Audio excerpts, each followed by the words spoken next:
పెనవేతలు ఆవాలని ఆశ, డాబాపై దోబూచులు ఆడాలని ఆశ,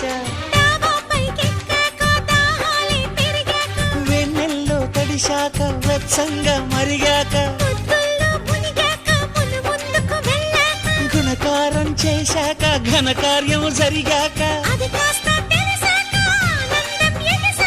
మరి కాస్త అడిగాక అడిగాక చెప్పు ఆశ ఆశ ఆశ దోష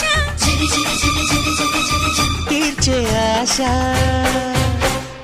ఎన్ని జన్మలెత్తినా ఆడదిగా పుట్టాలని, మగవాడై పుట్టాలని.